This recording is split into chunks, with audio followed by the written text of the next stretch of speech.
मोदी मोदी।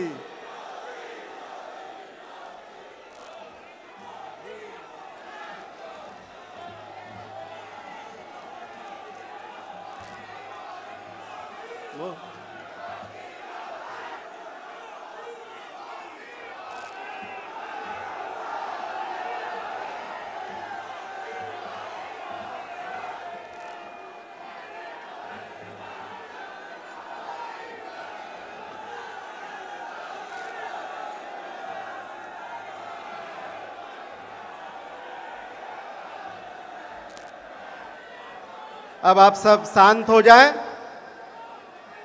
अभिनंदन समारोह के इस सभागार पे हम सबके प्रिय माननीय प्रधानमंत्री जी, हमारे राष्ट्रीय अध्यक्ष जी, हमारे मुख्यमंत्री जी, हमारे प्रदेश अध्यक्ष जी विराजमान हो चुके हैं।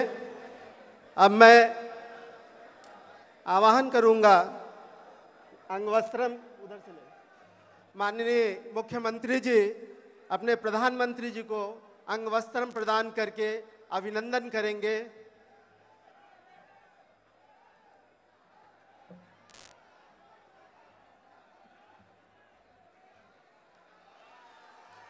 माननीय मुख्यमंत्री जी राष्ट्रीय अध्यक्ष जी को अंगवस्त्रम देके अभिनंदन करेंगे।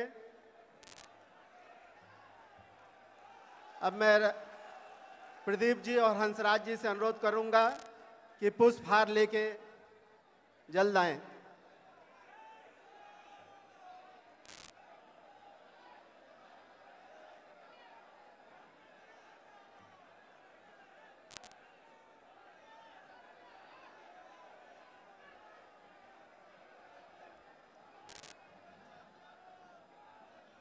अब हमारे देश के माननीय प्रधानमंत्री जी का और हमारे राष्ट्रीय अध्यक्ष जी का अभिनंदन हो रहा है। वाराणसी के कार्यकर्ताओं द्वारा वंदन हो रहा है।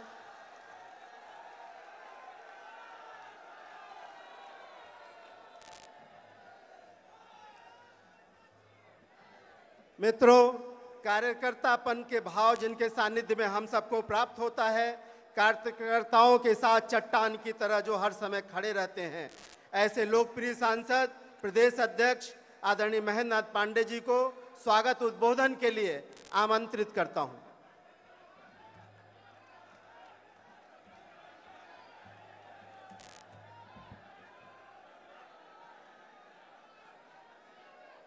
भारत माता की। एक बार परंपरागत हर हर महादेव।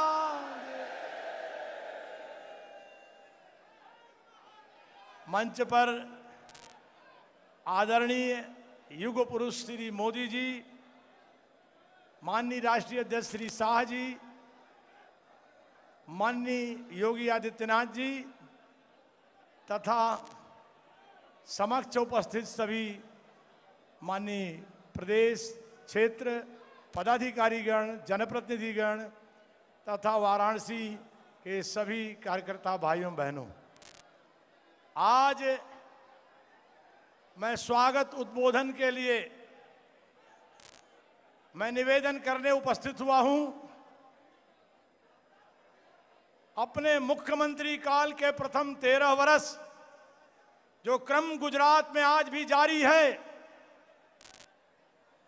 और 5 वर्ष 2014 से 19 प्रधानमंत्री दायित्व के द्वितीय चरण जो क्रम आज भी जारी है, सरकारों से नकारात्मकता खत्म करके सरकारें भी सकारात्मक हो सकती हैं, यह सिद्धांत प्रतिपादित करने वाले युग पुरुष आदरणीय श्री नरेंद्र मोदी जी का भारतीय राजनीति में 21वीं शताब्दी के एक ऐसे शिखर पुरुष जिनके इर्द गिर्द ही भारत की राजनीति आज केंद्रित है और भारत ही नहीं विश्व पटल पर जिनके इर्द गिर्द राजनीति केंद्रित है और होगी, ऐसे महान नेता का आज हम काशी में हम सबका दोहरा सौभाग्य है कि वे हमारे काशी से और हमारे उत्तर प्रदेश से सांसद हैं। इस रूप में उत्तर प्रदेश भाजपा अध्यक्ष के रूप में मैं हार्दिक स्वागत करता हूं और अभिनंदन करता हूं। और मित्रों, आज इस अवसर पर साथ में मैं संक्षिप्त स्वागत में आधुनिक भारत के प्रत्यक्ष उपस्थित सक्रिय चाणक्य भाजपा के राष्ट्रीय अध्यक्ष श्री अमित शाह जी का भी हार्दिक स्वागत करता हूं। और इस सारे अभियान में उत्तर प्रदेश के ऊर्जावान मुख्यमंत्री के रूप में सकारात्मक योगदान देने वाले श्री योगी आदित्यनाथ जी का भी हार्दिक स्वागत करता हूं। और आप सभी का स्वागत करता हूं। आज हमें बरबस यह कहने में अत्यंत आनंद का अनुभव हो रहा है कि आज अच्छे दिन हैं और अच्छे दिन कंटिन्यू और अच्छे दिन अनंत अनंत। इस भावना से पुनः कोटि कोटि अभिनंदन माननीय मोदी जी का सभी को नमस्कार।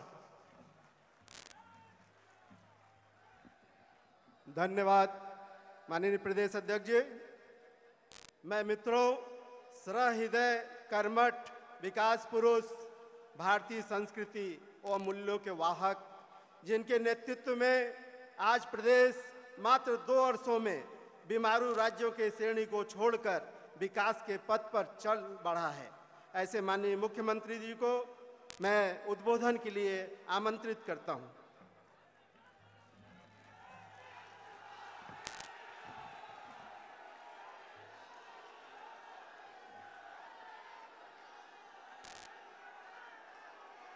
भारत माता के महान सपूत, देश के यशस्वी प्रधानमंत्री आदरणीय नरेंद्र मोदी जी, भारतीय जनता पार्टी के राष्ट्रीय अध्यक्ष आदरणीय अमित शाह जी, भारतीय जनता पार्टी के प्रदेश के अध्यक्ष माननीय डॉक्टर महेंद्र नाथ पांडे जी, काशी के सभी उपस्थित कार्यकर्ता भाइयों बहनों, आज काशी अभिभूत है अपने एक यशस्वी सुयोग्य पुत्र को, एक महानायक की यात्रा को आगे बढ़ाने को लेकर के 2019 के देश के लोकसभा के सामान्य निर्वाचन में प्रचंड जनादेश के साथ आदरणीय प्रधानमंत्री जी का शपथ ग्रहण के पूर्व बाबा विश्वनाथ की इस पावन धरती पर दर्शन करने, मां गंगा की अविरलता और निर्मलता के लिए पूरी प्रतिबद्धता के साथ समर्पित देश के यशस्वी प्रधानमंत्री, हम सबके नेता आदरणीय मोदी जी का आज काशी के कार्यकर्ताओं के साथ इस संवाद का एक कार्यक्रम यहाँ पर है। मैं इस अवसर पर आदरणीय मोदी जी का हृदय से स्वागत करता हूँ, अभिनंदन करता हूँ और काशी के इन सभी कार्यकर्ताओं की ओर से उनका वंदन भी करता हूँ। सचमुच यह पूरी दुनिया के लिए एक कौतूहल और आश्चर्य का विषय है कि चुनाव के पूर्व जिस भारतीय जनता पार्टी के बारे में लोग कहते थे कि मोदी जी ने इतनी पारदर्शिता और ईमानदारी के साथ कार्य किया है और क्या भारतीय राजनीति में यह संभव हो पाएगा कि उन्हें दोबारा पारी मिलेगी,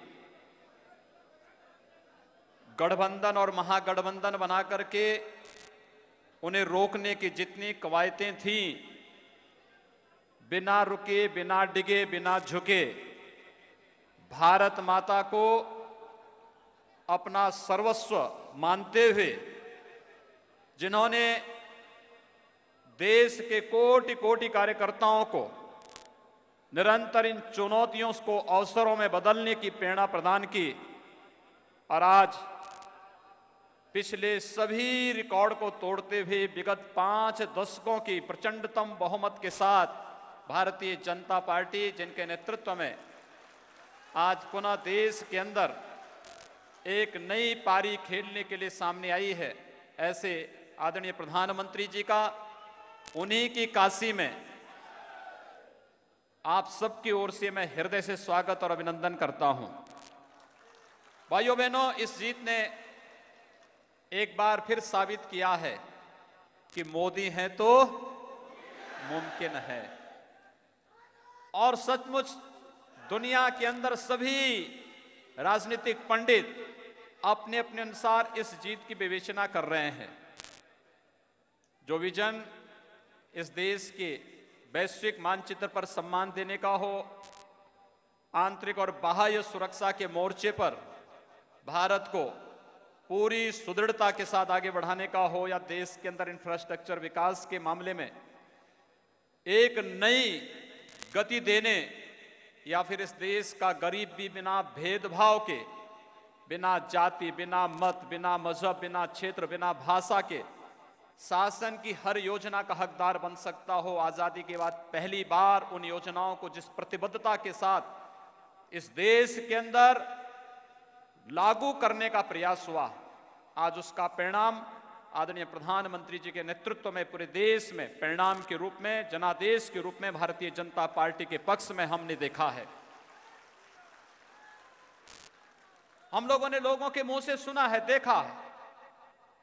जब लोग रोकते थे कि फलानी जाति का हमारा प्रत्याशी है, वोट फलानी जाति को देना है, फलाने प्रत्याशी को देना है क्योंकि हम फलानी पार्टी से हैं, वो कहते थे भाई नहीं, योजना का लाभ मोदी जी ने मकान दिया है, मोदी जी ने शौचालय दिया है, मोदी जी ने विद्युत कनेक्शन दिया है, मोदी जी ने रसोई गैस का कनेक्शन दिया है, मोदी जी के कारण हमें पेंशन की सुविधा मिल रही है, मोदी जी के कारण विकास मिल रहा है, मोदी जी के कारण ये आयोजन हो रहे हैं, मोदी जी के कारण देश को सुरक्षा मिल रही है, मोदी जी के कारण देश का सम्मान दुनिया के अंदर बढ़ा है। यह अद्भुत क्षण था। और आज भारत माता का महान सपूत एक महान नायक के रूप में हम सब के बीच में, काशी के बीच में, काशी के पुत्र के रूप में हम सब के बीच में यहां पर उपस्थित है। मैं आप सभी कार्यकर्ता भाइयों और बहनों की ओर से आदरणीय प्रधानमंत्री जी का काशी की धरती पर, बाबा विश्वनाथ की इस धरती पर हृदय से स्वागत, अभिनंदन करता हूं। भाइयों बहनों, चुनाव के दौरान या चुनाव के पहले भी हम लोग इस बात को मानते थे कि थोड़ा सा समय मिलेगा, तब तक राष्ट्रीय अध्यक्ष जी का फोन आ पड़ता था कि नहीं फलाना कार्यक्रम, फलाना कार्यक्रम, कुछ ना कुछ नए कार्यक्रमों के साथ। और बहुत बार तो हम लोग ये मानते थे कि उत्तर प्रदेश में क्या होगा या देश के अंदर क्या होगा, लेकिन उन्होंने कहा कि नहीं, हमारे पास हमें 51% की लड़ाई उत्तर प्रदेश में लड़नी है और हमारे लिए कुछ भी असंभव नहीं। पूरी परिश्रम के साथ रात्रि को 2 बजे तक कार्यकर्ताओं के साथ बैठक, अगले दिन सुबह 6 बजे अध्यक्ष जी फिर से तैयार होकर के नए कार्यक्रम के लिए फिर से हमें उपस्थित मिलते थे किसी न किसी कार्यक्रम में। मेहनत की पराकाष्ठा करके हर एक कार्यकर्ता की चिंता करते हुए, बिना मूल्य और आदर्शों से झुके हुए, और आदरणीय प्रधानमंत्री जी ने जो विजन दिया है उसे मूर्त रूप पर धरातल पर उतार करके संगठन को उन कार्यक्रमों के साथ जोड़ करके आज देश के अंदर, पूरे देश के अंदर जो तस्वीर हम सबके सामने उभर करके सामने आई है कि भारतीय जनता पार्टी अपने दम पर 303 सीटें स्वयं अर्जित कर ले, यह अभिभूत करने वाला है, एक नई प्रेरणा प्रदान करने वाला है, हर एक कार्यकर्ता को नई स्फूर्ति प्रदान करने वाला है।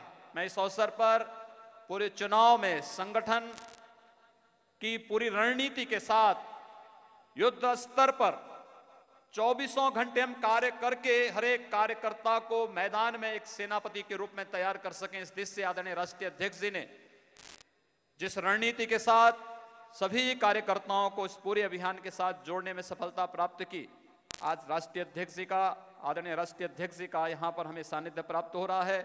मैं इस अवसर पर काशी के अब सभी कार्यकर्ता भाइयों बहनों की ओर से आदरणीय राष्ट्रीय अध्यक्ष का भी हृदय से स्वागत और अभिनंदन करता हूं। आप सभी कार्यकर्ताओं का, जिन्होंने पूरे चुनाव में परिश्रम करके, आदरणीय प्रधानमंत्री जी ने नामांकन के बाद कार्यकर्ताओं के साथ संवाद करते हुए कहा था कि मैं काशी में अब चुनाव का परिणाम आने के बाद ही आऊंगा, और सचमुच उस दौरान हम लोग देखते थे हर एक कार्यकर्ता अपने स्तर पर लगा हुआ है, हर एक कार्यकर्ता अपने अनुसार मेहनत कर रहा है, हर एक कार्यकर्ता ने चुनाव को अपना चुनाव मान करके और हर स्तर पर लग करके काशी से आदरणीय प्रधानमंत्री जी की प्रचंड जीत, प्रधानमंत्री जी की जीत में किसी को भी संदेह नहीं था। बहुत सारे लोग कहते थे कि हम भी चुनाव लड़ना चाहते हैं, लेकिन रोड शो की गर्मी को देख करके बहुत सारे लोगों को पलायन करते हुए भी देखा। लेकिन यह भी हम लोगों ने महसूस किया कि काशी का हर एक कार्यकर्ता जिस आत्मीय भाव के साथ, यह बहुत बिरला भी उदाहरण देखने को नहीं मिलता, हर एक कार्यकर्ता ने इस बात को माना कि हम स्वयं प्रधानमंत्री जी चुनाव लड़ रहे हैं। इस बात को लेकर के स्वयं हर कार्यकर्ता हर स्तर पर दिखाई दिया है। मैं इस अवसर पर आप सभी काशी के सभी पदाधिकारी, सभी कार्यकर्ता भाइयों बहनों का भी हृदय से स्वागत करता हूं, बधाई देता हूं आप सबको, और आदरणीय प्रधानमंत्री जी का एक बार पुनः हृदय से स्वागत और अभिनंदन करता हूं। उनके नेतृत्व में देश ने जो नई यात्रा प्रारंभ की है, सचमुच भारत दुनिया की एक महाशक्ति के रूप में स्थापित करने के लिए जो प्रयास विगत 5 वर्ष में आपने प्रारंभ किए हैं, आज दुनिया सचमुच ये देश 130 करोड़ की आबादी का ये देश हमारा आपके नेतृत्व में भारत को दुनिया की महाशक्ति बनाने के लिए पूरी तरीके से आपके साथ में खड़ा है। आपके नेतृत्व में, आपके यशस्वी नेतृत्व में हम सब कार्य करने को एक सिपाही के रूप में आपके साथ खड़े होते हुए दिखाई दे रहे हैं। आपका मैं एक बार पुनः हृदय से अभिनंदन और स्वागत करता हूं। धन्यवाद। जय हिंद।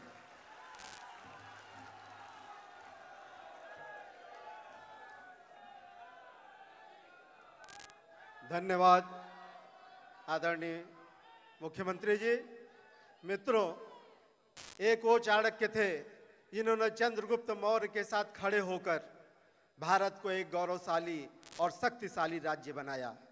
आज आधुनिक युग के चाणक्य हमारे राष्ट्रीय अध्यक्ष जी, जिनका पूरा विश्व में कोई त्रुटि नहीं है और जिनकी पारंगत और दूरदर्शी राजनीतिक की सोच को पूरा विश्व लोहा मानता है। हम कार्यकर्ताओं के प्रेरणा स्रोत भारतीय ही नहीं अपितु विश्व राजनीति क्षितिज के दैदीप्यमान नक्षत्र माननीय राष्ट्रीय अध्यक्ष अमित शाह जी को आग्रह करूंगा कि हम सब कार्यकर्ताओं को मार्गदर्शन दें।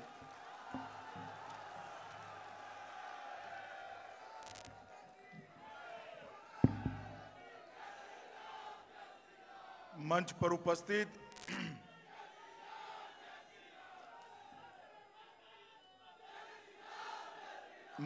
उपस्थित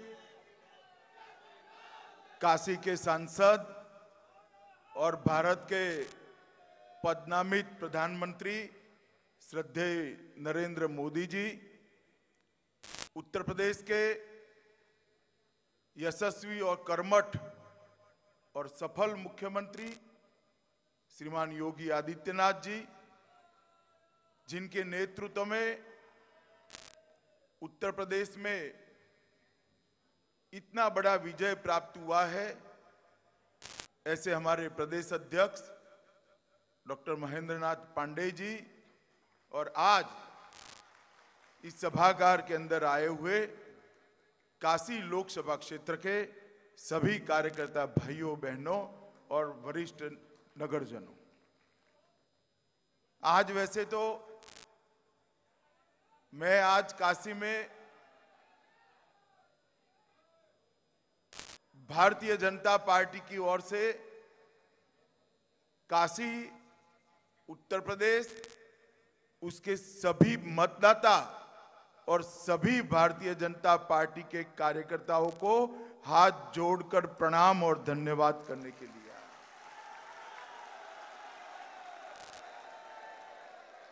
क्योंकि जब काशी के अंदर तय ही था भारतीय जनता पार्टी के प्रत्याशी के रूप में श्री नरेंद्र मोदी जी हमारे प्रत्याशी होंगे। मोदी जी के नामांकन के पहले मोदी जी का काशी दर्शन, रोड शो और गंगा आरती करने का कार्यक्रम निश्चित हुआ था और जो प्रचंड जन समर्थन रोड शो के अंदर दिखाई पड़ा, उसी वक्त मालूम था कि काशी का परिणाम क्या आने वाला है। और जब मोदी जी नामांकन के दिन कार्यकर्ता के सम्मेलन के अंदर आए और कार्यकर्ताओं ने कहा कि मोदी जी आप पूरे देश भर में भाजपा का प्रचार करिए, यहां पर आप काउंटिंग के बाद ही आइएगा। और कार्यकर्ता के मन की आवाज को मोदी जी ने स्वीकार कर पूरे देश भर के अंदर भारतीय जनता पार्टी को जिताने वाला चुनाव अभियान हाथ में लिया। और मित्रों, शायद ही कोई चुनाव ऐसा हुआ होगा जिसमें प्रत्याशी नामांकन के बाद मतदान तक अपने क्षेत्र में मतदाताओं का भरोसा कर न आया। देश और दुनिया भर के लोग देखते थे कि काशी के कार्यकर्ताओं ने कहा है मत आइए, मोदी जी क्या करेंगे, मगर मोदी जी का भरोसा आप पर था, काशी की जनता पर था और ये भरोसा आपने सही साबित।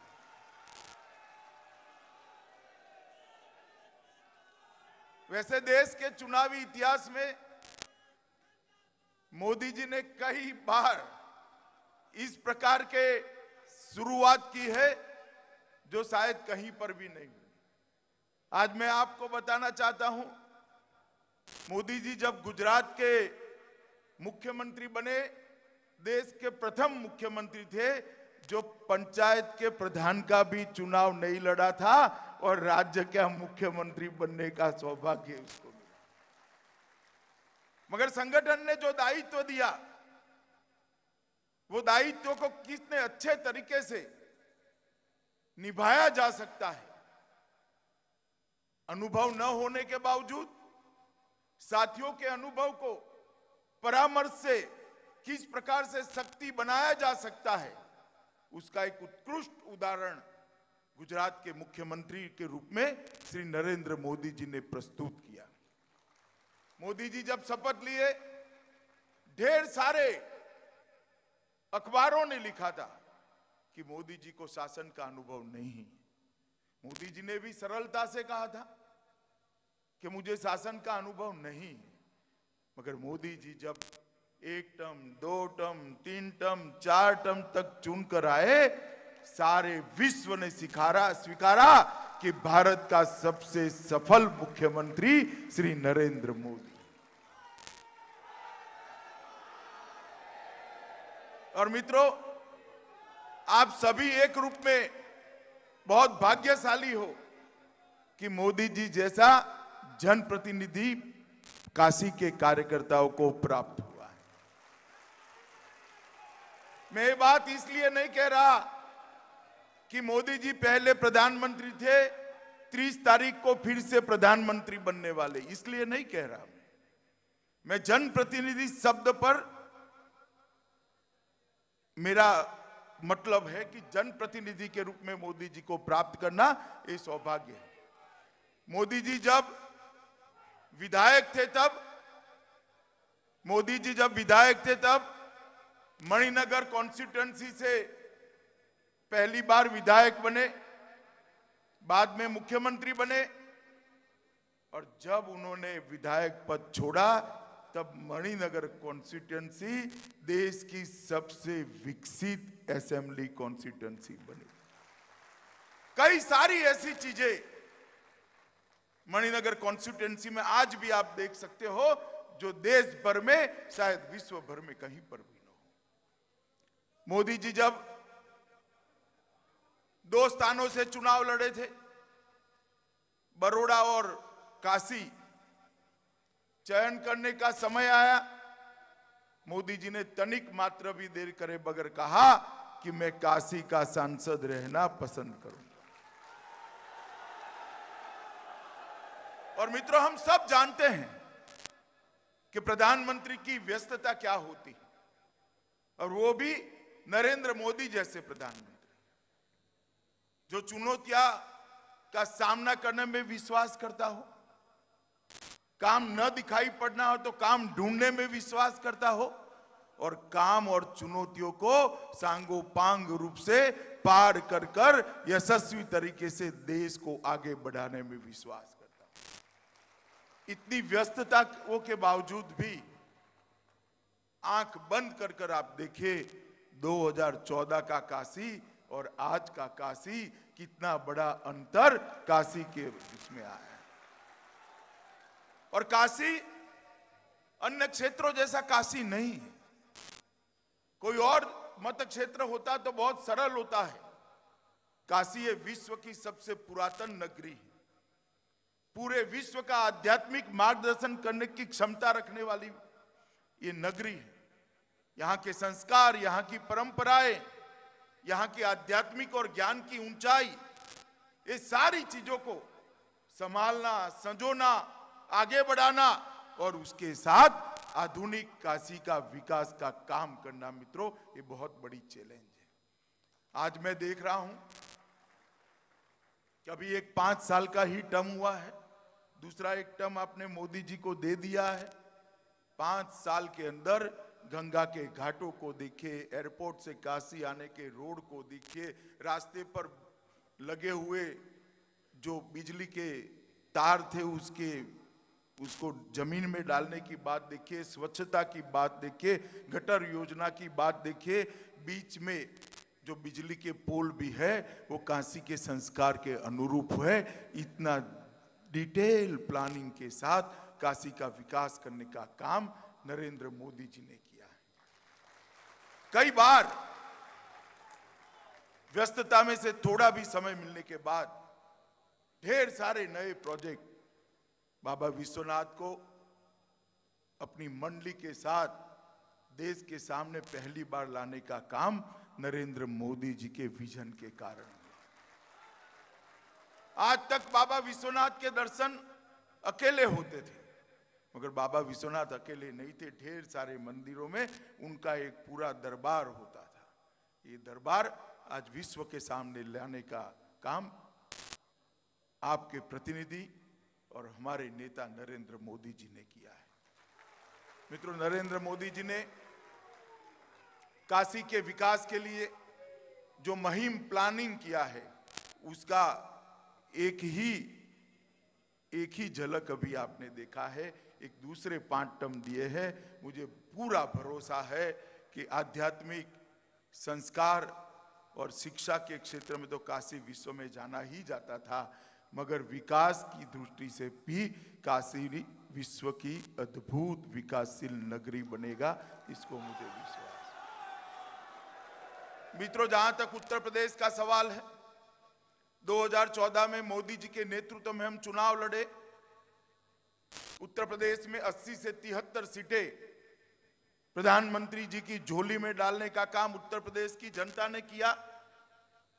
देश भर के राजनीतिक पंडित कहते थे कि एक वेव के कारण हुआ है। उसके बाद में 2017 का चुनाव आया। 2017 के चुनाव में भी यूपी की जनता ने मोदी जी पर भरोसा किया। 325 सीट भारतीय जनता पार्टी और साथियों की झोली में डालने का काम उत्तर प्रदेश की जनता ने। और 2 साल से योगी जी के नेतृत्व में, मोदी जी के नेतृत्व में उत्तर प्रदेश का विकास दिन दूनी रात चौगुनी बढ़ रहा है। मगर आज मैं पहली बार सार्वजनिक रूप से एक बात कहना चाहता हूं।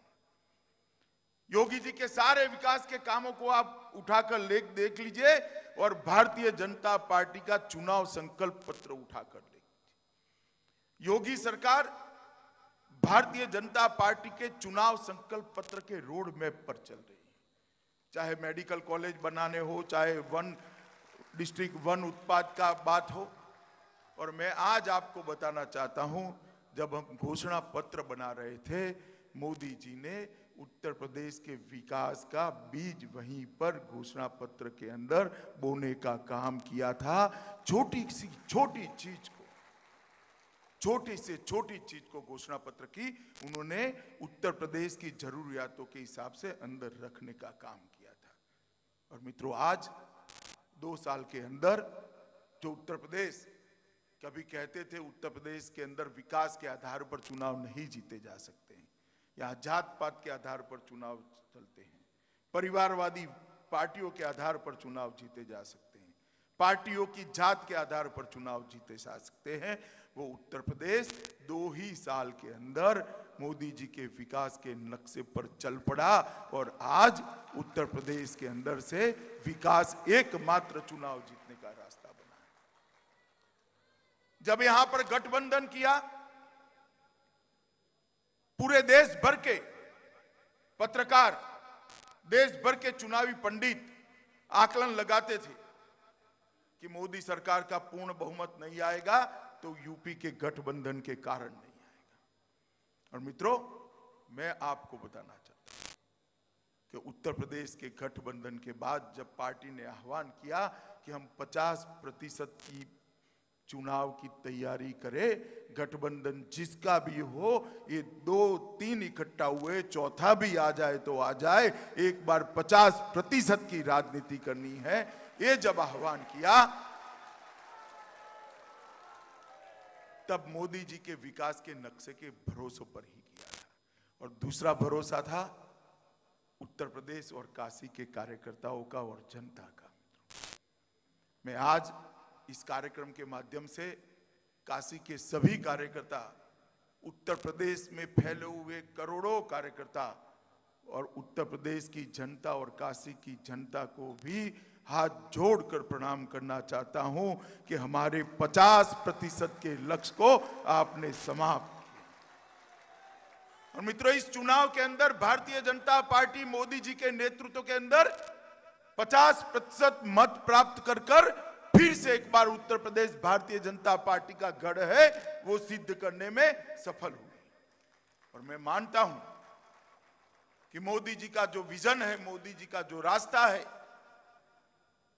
5 ही साल के अंदर उत्तर प्रदेश देश के सबसे विकसित राज्यों की सूची में शुमार हो जाएगा, देखते देखते शुमार हो जाएगा। और मित्रों, ये भरोसा मोदी जी के कर्तृत्व पर है, उनकी दूरदृष्टि पर है, उनके काम करने के तरीके पर है। और ये भरोसा सिर्फ हम भारतीय जनता पार्टी के कार्यकर्ताओं का नहीं है, ये भरोसा देश की 125 करोड़ की जनता का भरोसा है। और तभी जाकर आजादी के बाद 50 साल के बाद पहली बार कोई प्रधानमंत्री फिर से पूर्ण बहुमत के साथ प्रधानमंत्री बनने जा रहा है। देश की जनता ने आशीर्वाद दिया है। और मैं आज फिर से कहना चाहता हूं कि काशी के सभी कार्यकर्ताओं का जितना भी धन्यवाद किया जाए वो कम है। काशी कोई मैं पहली बार चुनाव लड़ाने नहीं आया हूं, बाबा की नगरी है, मौजिला स्वभाव है, योजनाएं धरी की धरी रह जाती है, मगर इस चुनाव में जो भी योजना बनी उसका नक्शे पालन काशी के कार्यकर्ताओं ने किया। और इसी के कारण 45 डिग्री टेम्परेचर में इतना अच्छा मतदान हुआ, अद्भुत रोड शो, शायद विश्व में ऐसा रोड शो कभी नहीं हुआ होगा, ऐसा मोदी जी का स्वागत आपने किया। और प्रचंड बहुमत से काशी के सारे रिकॉर्ड तोड़ते हुए मोदी जी को प्रचंड बहुमत से आपने यहां से संसद में जाने का रास्ता प्रशस्त किया। मैं काशी के सभी कार्यकर्ता और काशी की जनता का हृदय से धन्यवाद कर मेरी बात को समाप्त करता हूं। और आप सबकी ओर से मोदी जी को बधाई भी देना चाहता हूं और शुभकामनाएं भी देना चाहता हूं कि मोदी जी आइए, देश का नेतृत्व करिए और भारत को विश्व में एक महाशक्ति के नाते प्रस्थापित कर भारत माता का गौरव बढ़ाइए। यही बात कर मेरी बात समाप्त करता हूं। भारत माता की जय।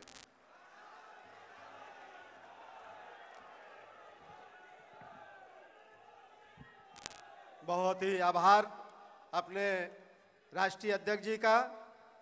मित्रों, एक नरेंद्र ने शताब्दियों पहले विवेकानंद के रूप में अभ्युदय करते हुए धरती पर वेदांत भाष्य का उद्घोष किया और भारतवासियों को एक सिंह का शौर्य देकर भारतीय पुनर्जागरण की नींव रखी थी।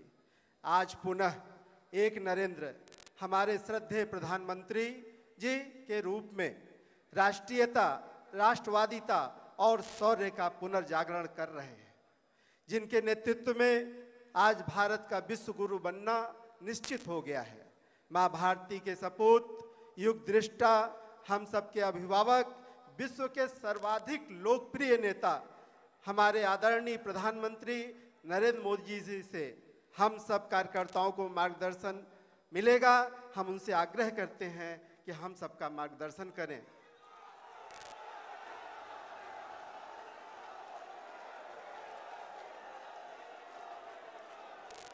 आप सब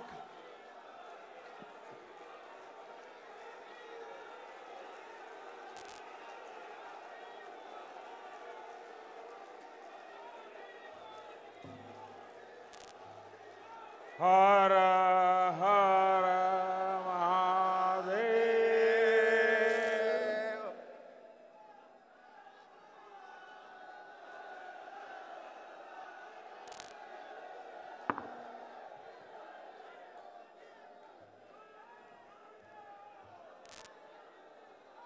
भारतीय जनता पार्टी के राष्ट्रीय अध्यक्ष, जिनके नेतृत्व में भारतीय जनता पार्टी के करोड़ों कार्यकर्ताओं ने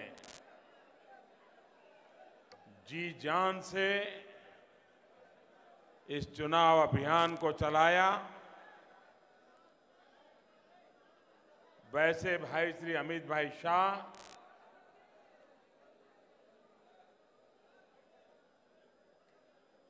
यहां के लोकप्रिय मुख्यमंत्री योगी जी,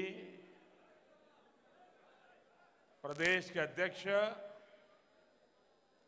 महेंद्रनाथ जी और काशी के सभी श्रेष्ठ बंधुजन, बंधु भगिनी लोगन के प्रणाम बा।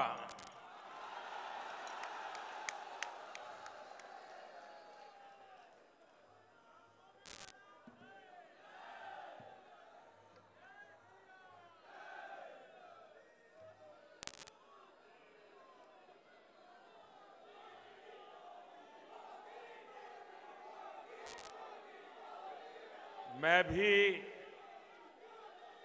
भारतीय जनता पार्टी का कार्यकर्ता होने के नाते पार्टी और कार्यकर्ता, आप बैठिए, आप बैठिए,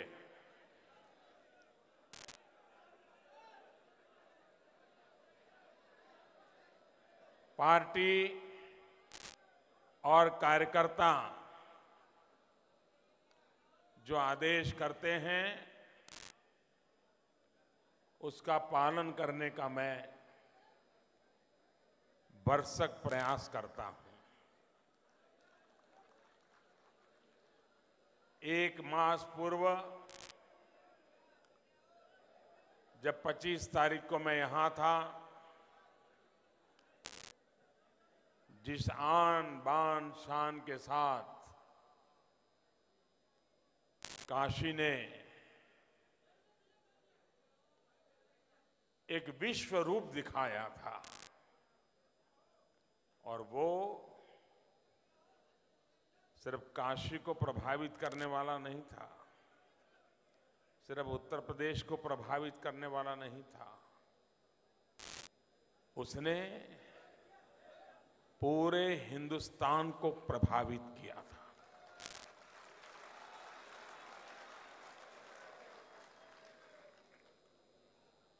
हिंदुस्तान का कोई कोना ऐसा नहीं होगा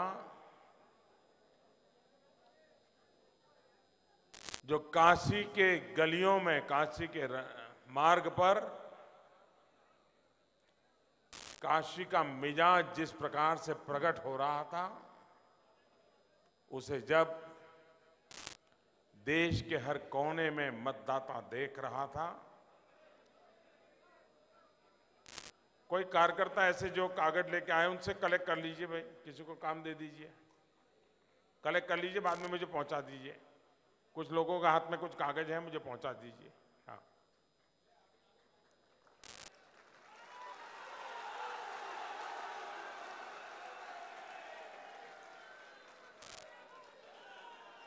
बाद में मैं ले लूंगा। हाँ।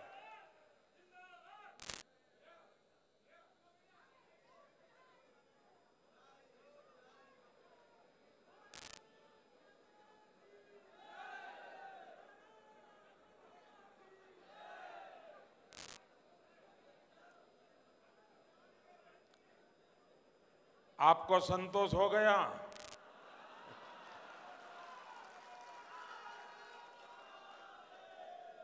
कार्यकर्ता का संतोष, यही हमारा जीवन मंत्र है।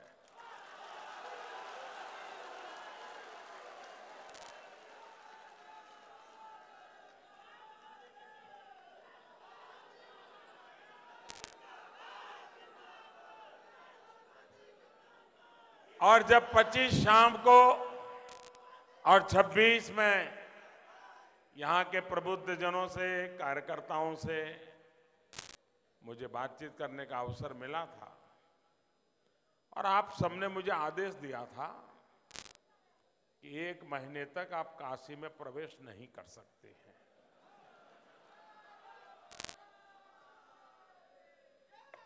देश ने भले मुझे प्रधानमंत्री बनाया हो, लेकिन आपके लिए मैं कार्यकर्ता हूं और मेरे लिए आपका आदेश सर आंखों पर रहा।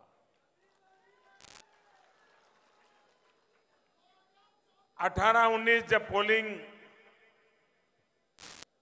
प्रचार अभियान समाप्त हो चुका था, 18-19 का समय था, 19 को मतदान होना था, मेरे मन में भी था कि चलो भले कोई काम नहीं है लेकिन चले जाएं काशी। लेकिन फिर याद आता था, यार आपने तो आदेश दिया है, एंट्री नहीं देंगे तो क्या होगा। तो फिर मैंने सोचा चलो ये बाबा नहीं तो कोई और बाबा।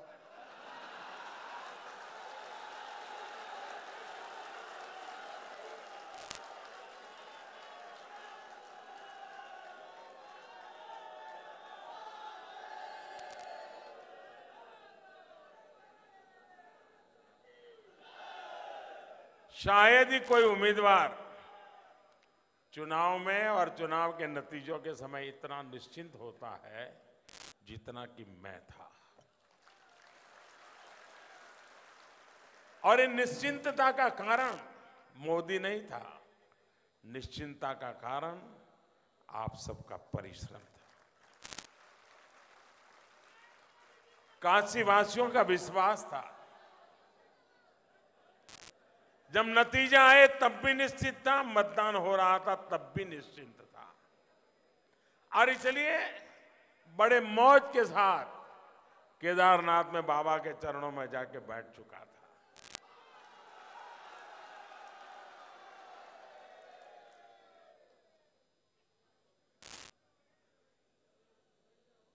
काशी ने जो, यानी काशी तो अविनाशी है, और जो स्नेह मुझे दिया है, जो शक्ति मुझे दी है, ये अपने आप में शायद ही ऐसा सौभाग्य मिलना बहुत मुश्किल होता है।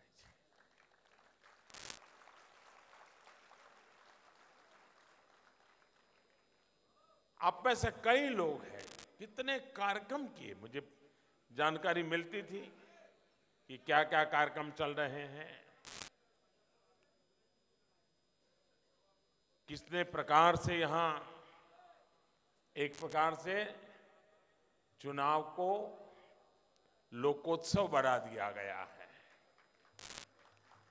देश के लिए भी और पूरे चुनाव अभियान में बहुतेक मात्रा में मैं कह सकता हूं कि तू मैं का तत्व बहुत कम था, अपनत्व का माहौल ज्यादा था। इस चुनाव में अलग अलग दलों के जो साथी मैदान में थे, इस चुनाव में जो निर्दलीय साथी मैदान में थे, मैं उनका भी आभार व्यक्त करता हूं कि उन्होंने भी अपने तरीके से काशी की गरिमा के अनुकूल इस चुनाव को, अभियान को आगे बढ़ाने में अपना योगदान दिया है। वे भी अभिनंदन के अधिकारी हैं और इसलिए मैं सार्वजनिक रूप से जो अन्य उम्मीदवार थे उनका भी हृदय से धन्यवाद करना चाहूंगा।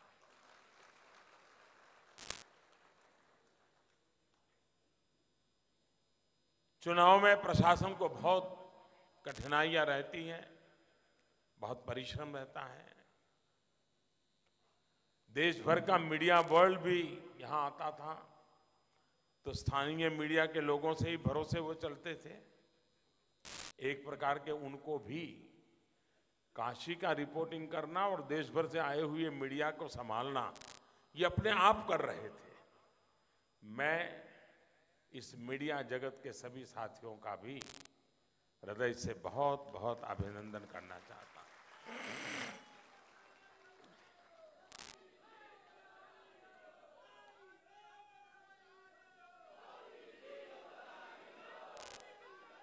इस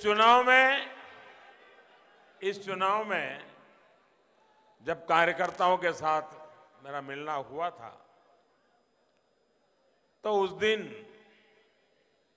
मैंने कहा था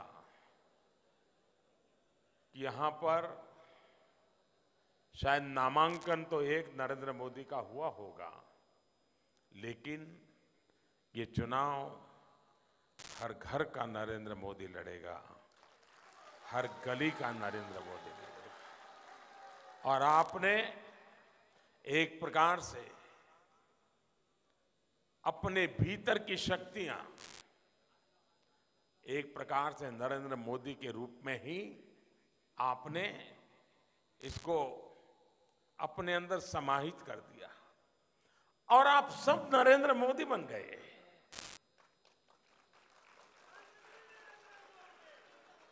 और इस पूरे चुनाव अभियान को आपने चलाया। आमतौर पर जब इस प्रकार का चुनाव होता है तो थोड़ा मन में अब क्या है भाई, जीतने ही वाले हैं।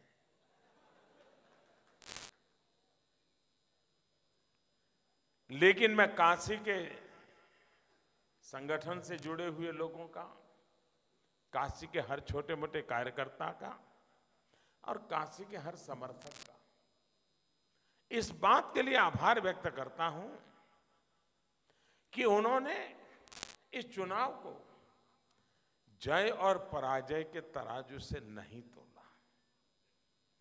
मैं समझता हूं हिंदुस्तान के लोकतंत्र की ये बहुत बड़ी घटना है।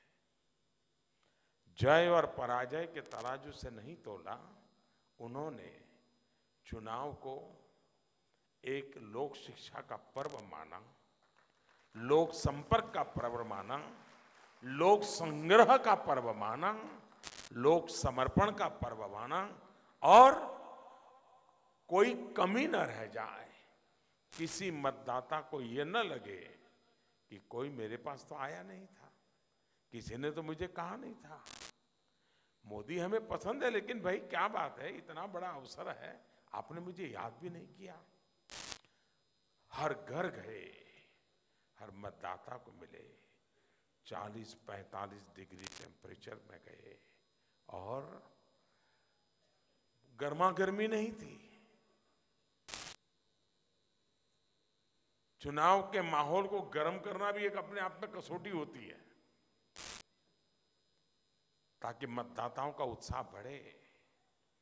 इन सभी कसौटियों से आप पार उतरे हैं और डिस्टिंक्शन मार्क के साथ पार उतरे हैं, इसलिए आप बधाई के पात्र हैं।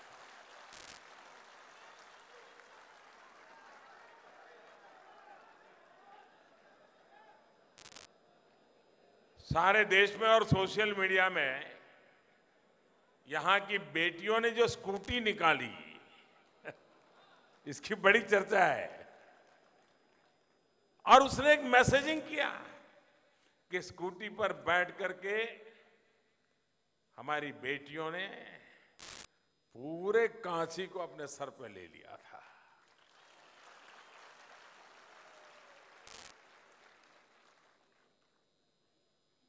भांति भांति के कार्यक्रम समाज कर रहा था और कभी कभी तो हम जाकर के सिर्फ देखते थे, वाह कैसा चल रहा है, लेकिन कर रही थी जनता जनार्दन।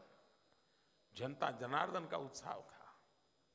कोई कारण नहीं था कि आज तो मुझे ऐसे ही उतर करके बाबा के चरणों में जाना था और फिर आप सबके माध्यम से काशी का और उत्तर प्रदेश का अभिनंदन करना था।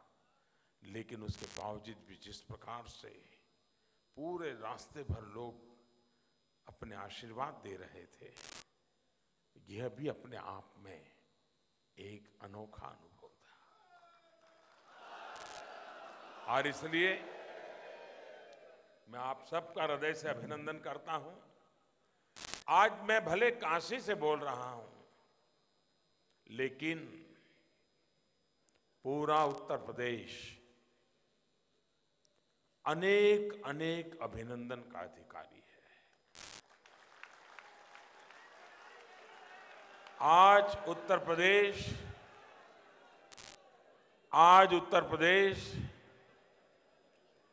देश की राजनीति को दिशा दे रहा है। आज उत्तर प्रदेश स्वस्थ लोकतंत्र की नींव को और मजबूत कर रहा है। उत्तर प्रदेश ने 77 में लोकतंत्र के लिए सारी दीवारें तोड़ करके लोकतंत्र के प्रति अपनी निष्ठा बता करके देश को एक दिशा दी थी, ताकत दी थी। लेकिन 2014 हो, 2017 हो, 2019 हो,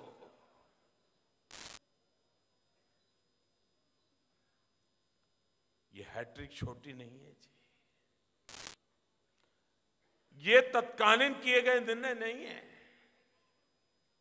उत्तर प्रदेश के गांव, गरीब परिवार का व्यक्ति भी भारत के उज्जवल भविष्य की दिशा क्या हो सकती है, इसके विषय में सोचता भी है और उसी की दिशा में चलता भी है और देश को चलने के लिए प्रेरित भी करता है। उत्तर प्रदेश के ये 14, 17 और 19 इन 3 चुनावों के योगदान को भारत की राजनीति, भारत की समाज नीति, भारत की मतदाताकीय व्यवस्थाएं किस प्रकार से बदल ला रही है, इसका एक अद्भुत विराट रूप के दर्शन कराए हैं। और 3 चुनाव के बाद भी अगर पॉलिटिकल पंडित की आंखें खुलती नहीं है, 3 चुनाव के बावजूद भी पॉलिटिकल पंडितों के कान पर आवाज नहीं पहुंचती है, तो इसका मतलब है कि उनके विचार, उनकी सोच, उनके तर्क काल बाह्य हो चुके हैं। वो 20वीं सदी के लिए हैं, 21वीं सदी के लिए नहीं है।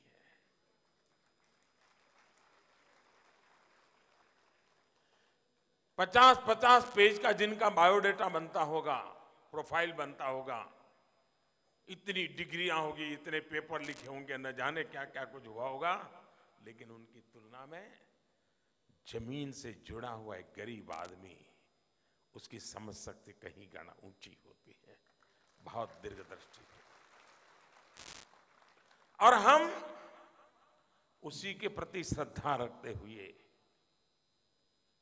उसी के प्रति समर्पण भाव रखते हुए और उसी के सहारे, उसी की शक्ति के भरोसे राष्ट्र की राजनीति में एक नई व्यवस्था को विकसित करने का प्रयास कर रहे हैं। चुनाव परिणाम वो तो एक गणित होता है। जिसको 200 वोट मिले हैं और दूसरे को 201 मिला है तो विजेता तो 201 वाला होने वाला है, 200 वाला नहीं होने वाला है। परिणाम का आधार तो गणित समझ सकता हूं मैं। 20वीं सदी के चुनावों के हिसाब किताब भी गणित और अंक गणित के दायरे में चले होंगे, लेकिन चाहे वो 2014 हो, 2017 हो या 2019 हो, देश के राजनीतिक विश्लेषकों को मानना होगा कि अरिथमेटिक के आगे भी केमिस्ट्री होती है।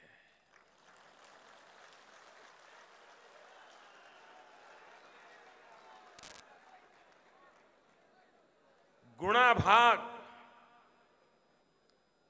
भाग का हिसाब किताब के परे भी एक केमिस्ट्री होती है जी। देश में समाज शक्ति की जो केमिस्ट्री है, आदर्शों और संकल्पों की जो केमिस्ट्री है, वे कभी कभी सारे गुणा भाग, सारे अंक गणित को निरस्त कर देती है, पराजित कर देती हैं। और इस बार अंक गणित को केमिस्ट्री ने पराजित किया है।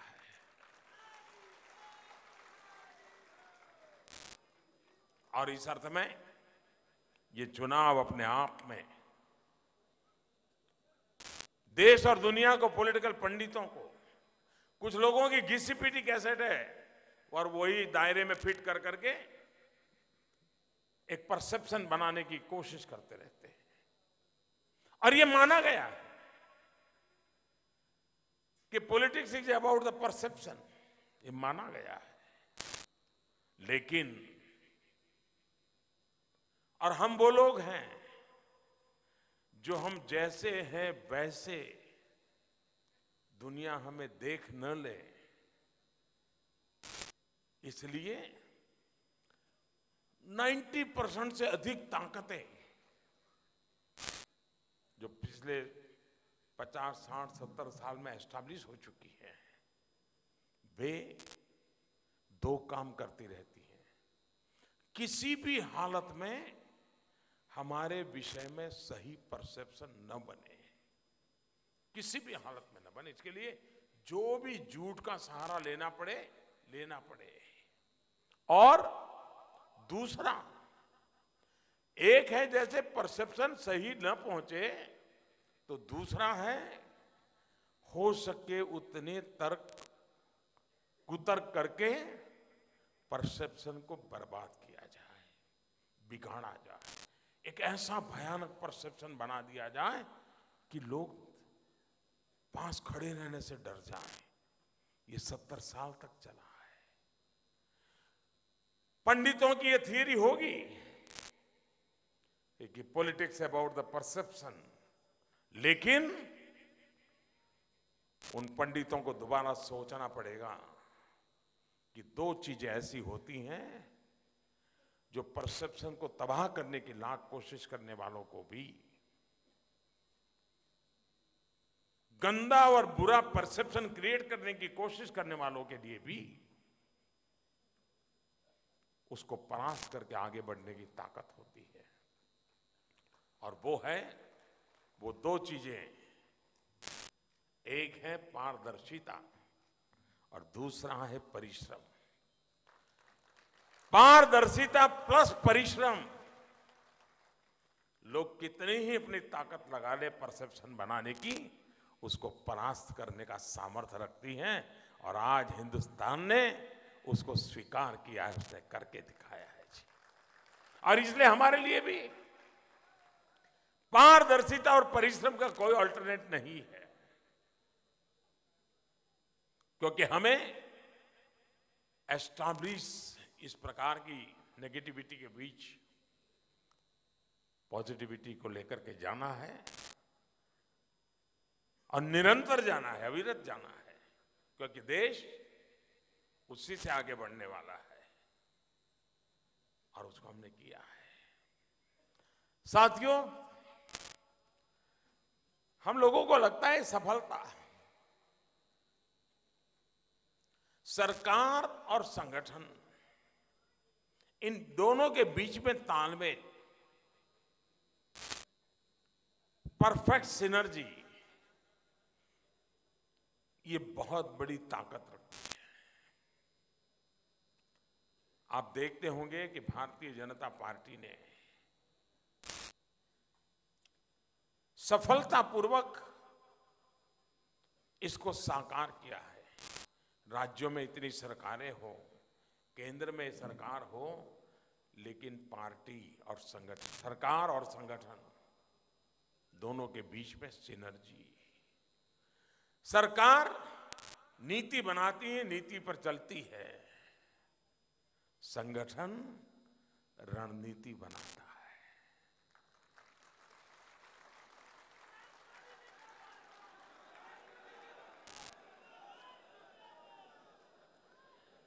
नीति और रणनीति, इसकी सिनर्जी सरकार और संगठन के काम की सिनर्जी का एक प्रतिबिंब होती है और जिस प्रतिबिंब का आज हम सफल, उसका लाभ देश को मिल रहा है। उसी प्रकार से हमें जानते हैं कि सरकार का काम है कार्य करना और इसलिए एक तरफ सरकार का कार्य हो और उसमें जब कार्यकर्ता जुड़ जाता है,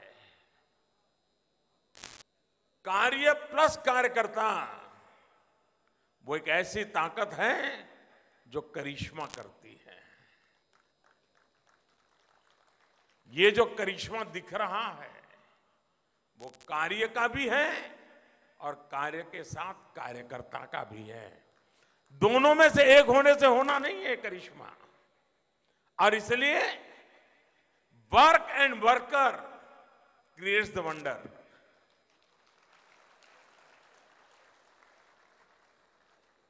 और इसलिए वर्क और वर्कर, ये वंडर की बहुत बड़ी सबसे उद्दीपक कैटलिक एजेंट है जो आज हम कर रहे हैं। सरकार ने काम किया, शौचालय बनाए, घर बनाए, गैस पहुंचाया, बिजली पहुंचाई, लेकिन ये कार्यकर्ता है जिसने विश्वास पैदा किया कि अभी तो ये शुरुआत है।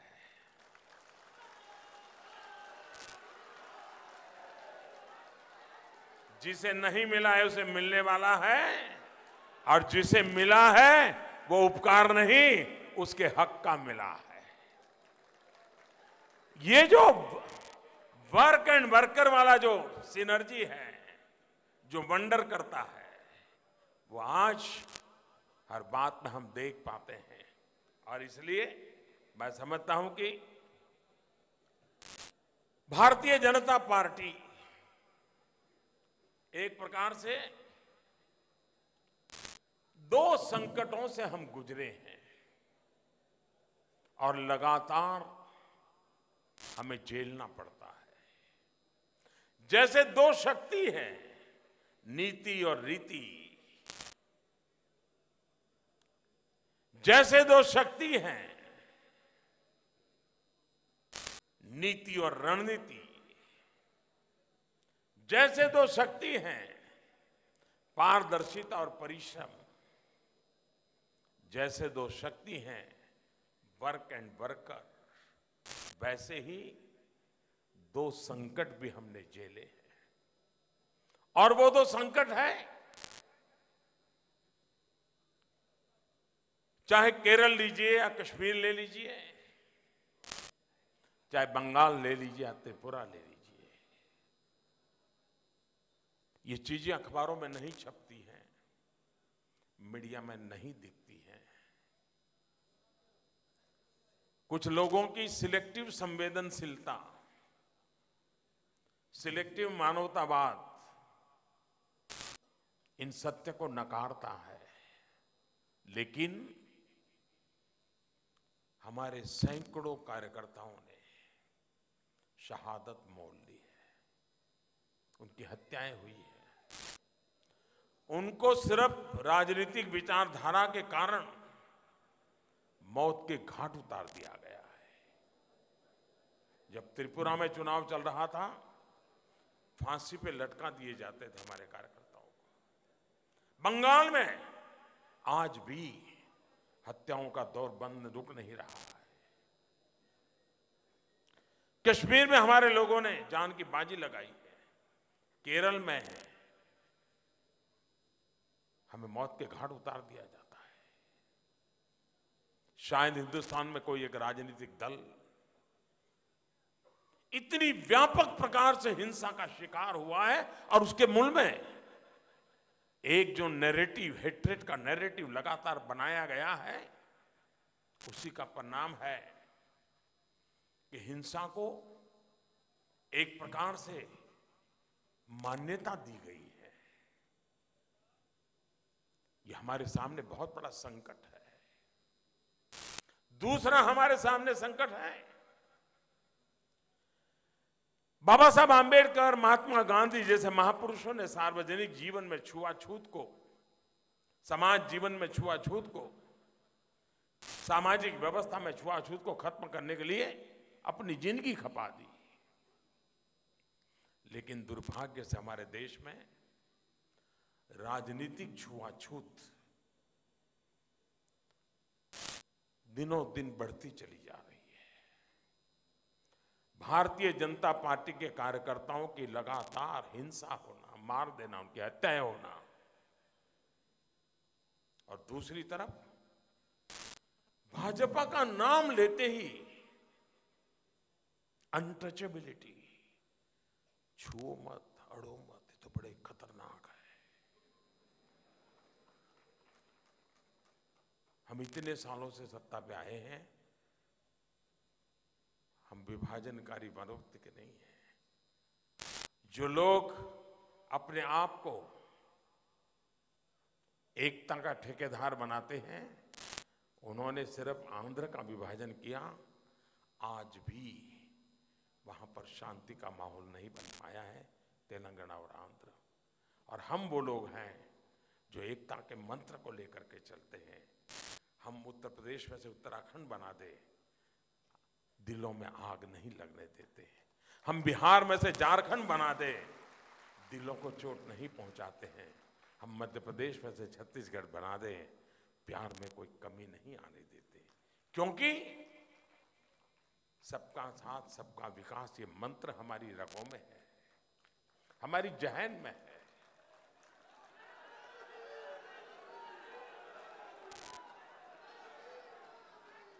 लेकिन उसके बावजूद भी एक ऐसा परसेप्शन क्रिएट किया गया है, एक ऐसा परसेप्शन क्रिएट किया गया है कि जिसमें हमें आज भी अछूत।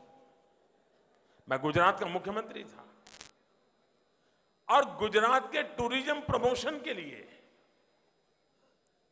मैंने सिने जगत के लोगों की मदद मांगी, उन्होंने मदद की, लेकिन सारी दुनिया उन पर टूट पड़ी। आप और गुजरात यानी ऐसा छुआछूत का परसेप्शन बनाते चले हैं। इस चुनौती भी है। भारत के लोकतंत्र में इस प्रकार के वृत्ति वाले लोग हैं, उनसे भी मैं आज काशी की पवित्र धरती से पुनर्विचार करने के लिए आज प्रार्थना करना चाहता हूं। बहुत हो चुका, बहुत हो चुका। आओ दोस्तों, आओ, नए सिरे से सोचना शुरू करो। कमियां हम में भी होगी, लेकिन हमारे इरादे नेक है।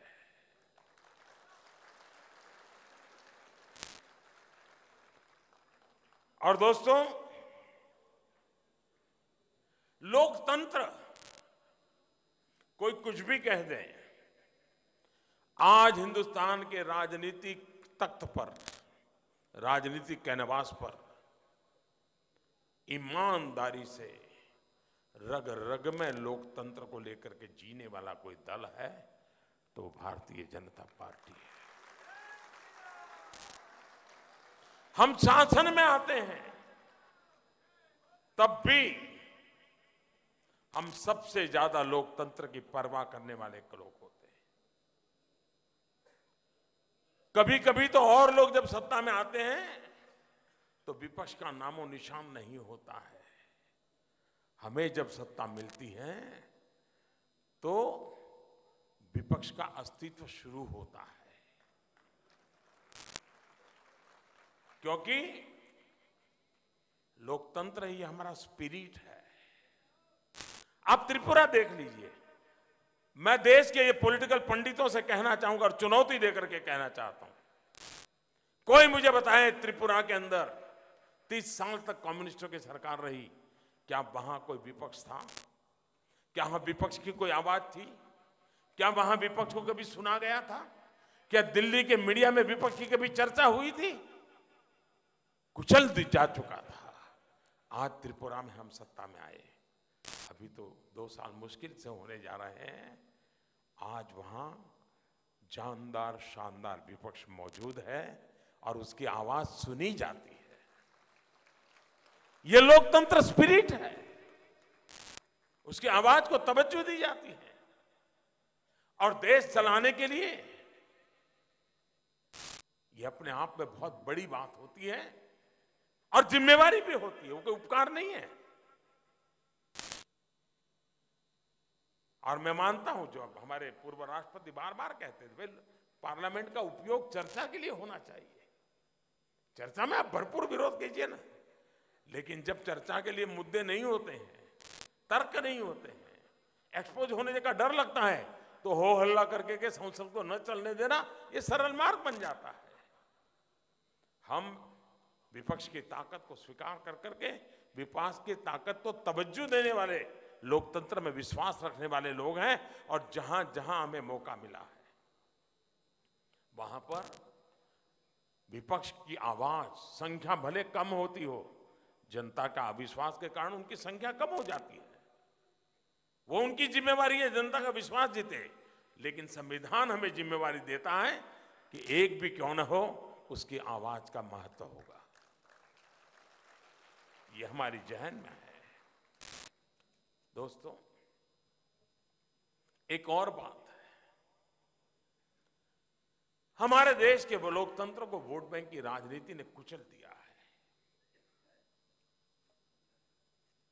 और इसलिए जो भी निर्णय होते हैं, चर्चा होती है, सबके बीच में आकर के हिम्मत के साथ अपनी बात रखनी है, तो ये वोट बैंक की राजनीति के दबाव में हमारे देश में कोई हिम्मत नहीं कर पाता है। क्या इस देश के सामान्य वर्ग के गरीब लोगों को अपने हक के लिए इतना इंतजार करना पड़ा? कोई उनकी बात सुनने को तैयार नहीं था। ऐसा तो नहीं था कि आवाज आ नहीं रही थी, ऐसा तो नहीं था कि लोग रोष व्यक्त नहीं करते थे, ऐसा भी नहीं था कि आंदोलन नहीं होते थे, होता सब कुछ था। लेकिन वोट बैंक की राजनीति के प्रभाव में ये करेंगे तो शायद कुछ खिसक जाएगा। तो ये हमारी निष्पक्ष सोच थी, निष्पक्ष सोच थी। वोट बैंक की राजनीति से ऊपर उठ करके सबका साथ, सबका विकास, सबको अवसर, और उसका कारण है कि हम सामान्य वर्ग के लिए 10% आरक्षण का फैसला कर पाए। अगर हम वोट बैंक की राजनीति पे चलते तो शायद हम भी उसी में ढल जाते। हम नहीं ढले। देश के उज्जवल भविष्य के लिए जो आवश्यक है हम करेंगे। आज भी मेरी तो सूचना रहती है, गांव में घर मिलेगा, एक तरफ से लिस्ट के अंदर से शुरू करो। 51 लोग हैं, इस बार 25 घर देने वाले हैं, पहले 25 को दे दो, फिर 26 के दूसरा बजट आए, 26 से शुरू करो। कौन जाति का है, कौन बिरादरी का है, प्रधान से लेना देना, कुछ लेना देना नहीं है, वो मेरे देश का नागरिक है, उसको मिलना चाहिए।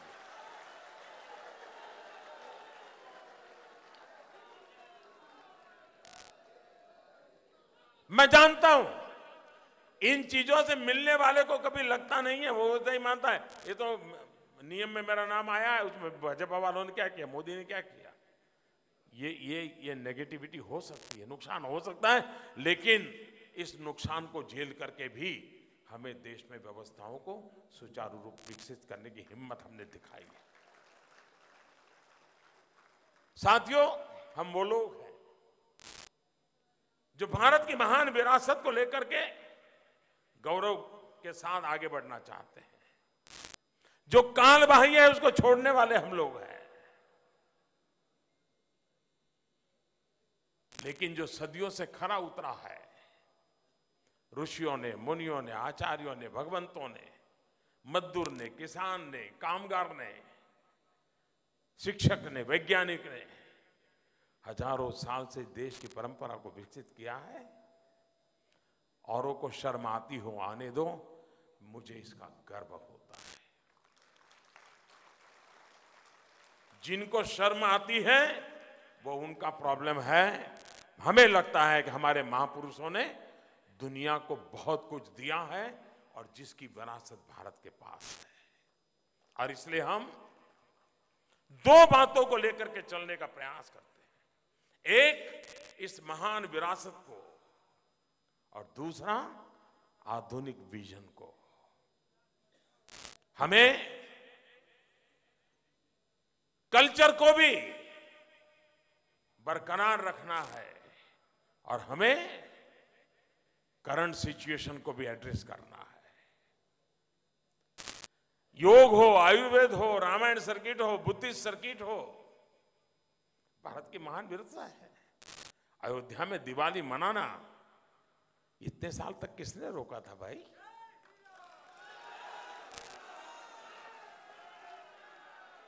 कुंभ के मेले का उपयोग देश की मर्यादाओं को चूर चूर करने के लिए हुआ है इतने सालों तक। एक ही प्रकार का परसेप्शन क्रिएट किया गया, कुंभ का मेला मतलब नागा साधुओं की जमात। उस परसेप्शन को बदला जा सकता है और योगी जी के नेतृत्व में देश ने बदला है, और उसका गौरव सिर्फ उत्तर प्रदेश नहीं, पूरे भारत का हुआ।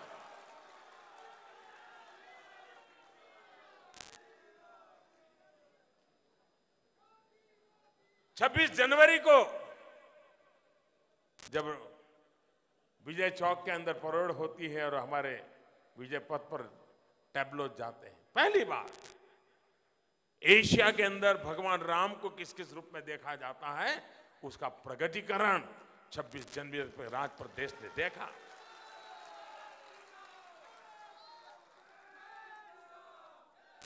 लेकिन इसके साथ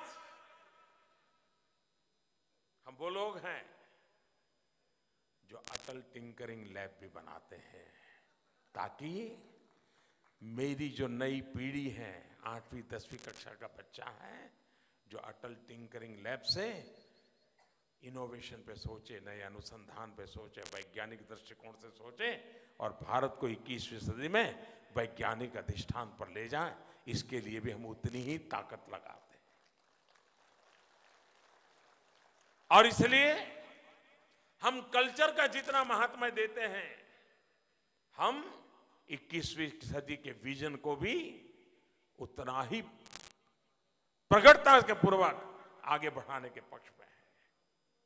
हमारे देश में पूजा पाठ में ₹1.25 का महत्व है, सब है, लेकिन फिर भी भीम ऐप बना करके मोबाइल फोन से डिजिटली डोनेट करने की परंपरा हम विकसित कर रहे हैं। चीजें जरूरी नहीं है कि पुराना सब तोड़फोड़ करके ही नया बनाया जा सकता है, लेकिन हमने उन चीजों को आगे लिया है। हम 11 नंबर की अर्थव्यवस्था से शुरू की थी यात्रा, 6 नंबर पे पहुंच गए दुनिया में। 5 नंबर पे दरवाजे पर दस्तक दे रहे हैं, 3 पर पहुंचने के पहले 3 में पहुंचने के इरादे से काम कर रहे हैं।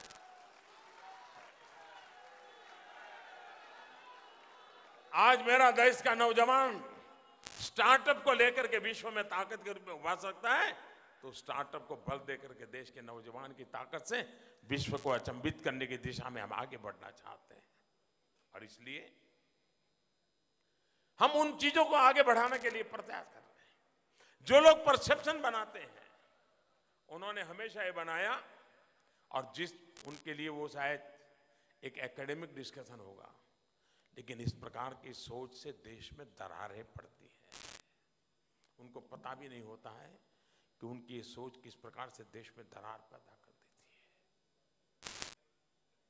आज हिंदुस्तान का कोई क्षेत्र ऐसा नहीं है जहां भारतीय जनता पार्टी के प्रतिनिधि चुनते हो या न चुनते हो, लेकिन लगातार हमारा वोट परसेंटेज बढ़ रहा है। केरल हो, तमिलनाडु हो, कश्मीर घाटी हो, आज लद्दाख से भी बीजेपी चुन करके आती है, तो हम फिर भी ये पंडित लोग बैठेंगे, हिंदी हार्टलैंड की पार्टी। कर्नाटक में सबसे बड़ा दल, फिर भी हम हिंदी हार्टलैंड। गोवा में सालों से हम सरकार चला रहे हैं, फिर भी हिंदी हार्टलैंड। पूरे नॉर्थ ईस्ट में वहां हिंदी भाषा समझना मुश्किल है, फिर भी वहां हम सरकार चलाते हैं। आसाम में सरकार चलाते हैं, हम लद्दाख के अंदर चुन करके आते हैं। एक ऐसा भ्रम पैदा किया गया है। हम एक सर्वसमावेशक, सर्वस्पर्शी और सर्वजन हिताय सर्वजन सुखाय काम करने वाले भारतीय जनता पार्टी के हम लोग हैं। भाइयों बहनों, चुनाव जीतना एक काम है, और लोकतंत्र का ये उत्सव आन बान शान के साथ हमने मनाया है। लेकिन अब 2022 भारत की आजादी के 75 साल, अधिकार की चर्चाएं हमने बहुत कर ली हैं। ये 5 साल कर्तव्य के बल पर हम चल सकते हैं क्या? और इस देश का नागरिक अगर अपने कर्तव्यों का पालन करे, तो फिर किसी के अधिकारों का हनन होने वाला नहीं है। ये देश मेरा है। आज भी हमारे देश में एक मानसिकता बन गई। आजादी का आंदोलन चला तो हम देश के लिए मर मिटते थे, लेकिन आजाद होने के बाद स्कूल है तो हम आराम से कहते तो सरकारी स्कूल है, अस्पताल भाई तो सरकारी अस्पताल है। अरे भाई वो सरकारी नहीं है, वो तेरा है, तुम उसके मालिक हो। हमने ये भाव पैदा करना है।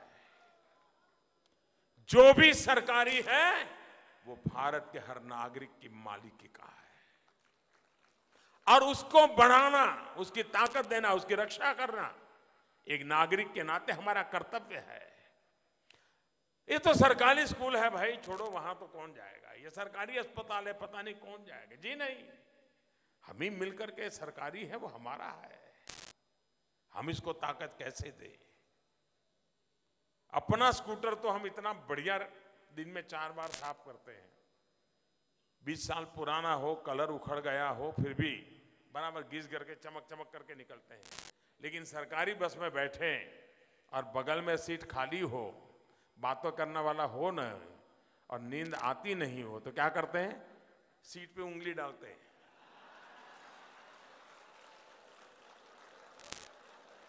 यहां सबने किया होगा। और अंदर से 2-3 इंच का जब तक गड्ढा न करे हमको चैन नहीं आता है।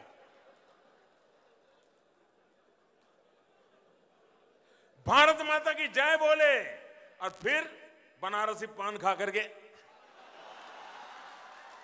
ये कौन से भारत माता की जय है भाई?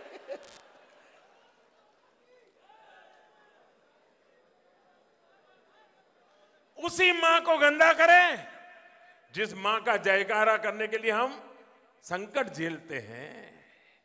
कहने का तात्पर्य ये है कि देश मेरा है, ये देशवासी मेरे हैं। जिस स्पिरिट से आजादी का आंदोलन चला, उसी स्पिरिट से आजादी के 75 साल देश को नई ऊंचाइयों पर ले जाने के लिए हम आगे बढ़ाए और काशी करके दिखाएं। साथियों, आज चुनाव की गहमागहमी के बाद विजयोत्सव का माहौल अब धीरे धीरे ठंडा हो रहा है, तब अपनों के बीच में आया हूं, ज्ञान नगरी में आया हूं, महान विरासत की धरती पर आया हूं और उसमें से जो भाव जगा, उस भाव को मैंने आपके सामने प्रकट किया है। जब चुनाव का काम चल रहा था, उसी समय इस वर्ष जिनको हमने पद्मश्री दिया था, वो श्रद्धेय हीरालाल जी हमारे बीच नहीं रहे, जिन्होंने संगीत साधना में बहुत बड़ा योगदान किया। मैं आज जब उनके स्वर्गवास के बाद पहली बार आया हूं, तो मैं आदरपूर्वक उनको श्रद्धांजलि देता हूं। उनके परिवारजनों से तो मैंने बातचीत की थी, लेकिन उन्होंने जो विरासत छोड़ी है, उस विरासत के प्रति हम सबका गर्व बना रहे।